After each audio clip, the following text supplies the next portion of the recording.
I've had requests, and I do try to honor them over time, where clean technique and Alekhine Defense, they don't typically go together, but in this case, it went okay in this game, and let's dive right in to why passive play in general is bad. And those who have been in my lessons and have followed the channel for a while will have heard me say before that chess and boxing definitely have an overlap, that if you're purely defending or have a defensive mindset, it's going to get you hurt. So d5 is what I recommend in Alekhine Defense, The Dark Knight Rises, and it is the most challenging move that sticks with themes of the Alekhine. And after takes, already after knight takes d5, it looks like black is cheating in regards to, we've swapped roles. I have a move of development, you do not. I'm already playing for a win on move 4. Don't be too quick to trade. And as we've seen in previous videos on the channel, for some reason this move bishop c4 followed by queen f3 has absolutely surged in popularity. So as Alekhine players, you should be prepared for that, and you can take a look at previous videos for how to handle this position. Pretty straightforward. But after knight takes d5, my 2400 rated blitz opponent shows some intimidation, or just, I don't care about openings, or I can play anything and beat this guy. I don't know the psychology of my opponent. All I know is moves like this are uncalled for in the position and just downright bad. d4, getting some space in the center, definitely something to consider. Here, black should likely go e5. I went for knight c6 to prevent d4, same kind of theme. Once knight f3 is played, objectively best is going to be e5. My experience playing these positions, I've had a lot of success with just going bishop f5, e6.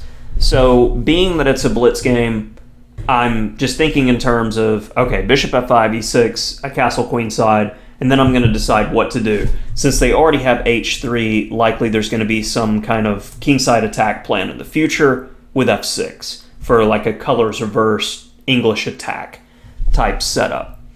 So as I've had experience with these positions before, you have a plan in mind. But the longer I play chess, the more I've realized that if you're not actively stopping yourself, and it's hard in blitz games, but you actively have to be looking with your tactical radar, otherwise you're going to miss obvious things.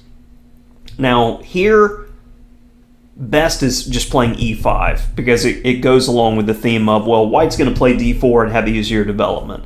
If they have to go d3 here, this is already limiting the bishop, and with h3, the attack is going to be even more devastating.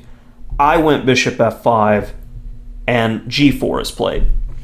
So without missing a beat, I just played bishop g6.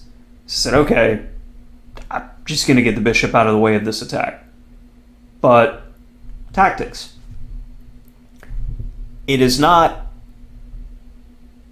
monkey see threat, monkey react to threat type situation, so to speak. It's what's the best way to handle this situation. And here, bishop takes c2 simply deflects the defense on f3.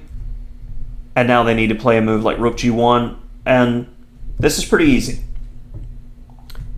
Well, after bishop g6, my opponent went bishop g2.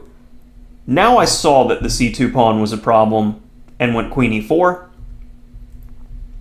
So we got the c pawn, but I gave my opponent an extra move of development, which is uncalled for.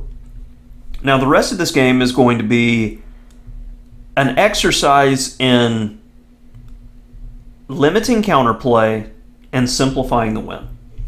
It is, I mean, we have these expressions in chess, the hardest thing to do is to win a one game, and it's because typically somebody is allowing counterplay and allowing chances for their opponent to get back in. So let's not allow any. They go b3, Okay, bishop's likely coming to b2 and following after that rook c1. Let's go ahead and play a move that is going to restrict squares and potential pawns in the future. I go e5, and after bishop b2, where the knight and bishop are both trained on the e5 pawn, and we only have one defender, so I'm just going to go f6. Now d4, takes. Since I'm interested in simplifying because we do have a clean pawn advantage, no knights, no tactics, that makes life easy. Let's go ahead and castle queenside. We're safe, and now we've got a rook develop, and in the meantime, with tempo hitting this bishop, bishop e3. Keep in mind, I'm not too worried about bishop takes a7, as this bishop is likely getting trapped pretty quickly. Let me verify with my engine friend. My first reaction was to play bishop d3 check first.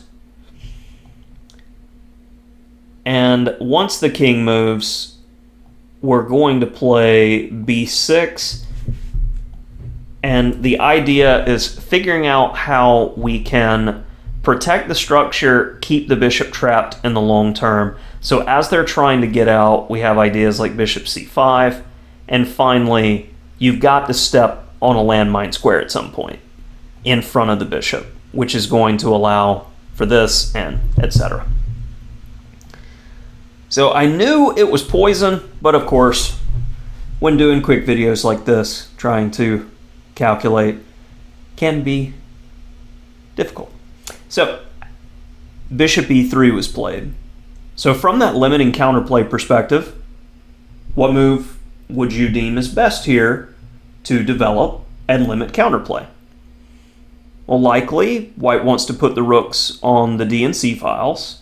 C1 looks like the best square for a rook as it lines up with my king and could have some potential tactics in the future.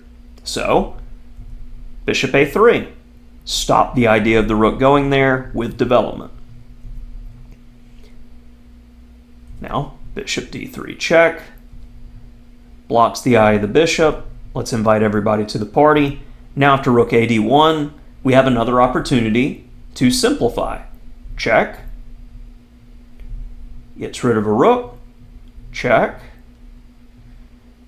And this is pretty difficult because f4, once I take here, your bishop is stuck. If you block with the bishop, I take both of them. 2 for 1 special. So my opponent elects to go rook takes, allowing me to trade off. Now it's bishop versus rook. I want to keep the white king out of the action, so this is going to give my king and pawns a free hand. As in endgames, the typical plan is reinforcements. Let's get a queen. b5. This is playing to restrict the pawn structure, so if they go a4, I never have to worry about this pawn queening if they get a passer, and I can just focus on working mine up the board. My rook covering this light square will always buy me enough time. So king b7. We stop all counterplay over here, and the opponent had enough. So that will do it for this example game in the Alekhine. Again, don't play passively. If you're going to play, play for a win.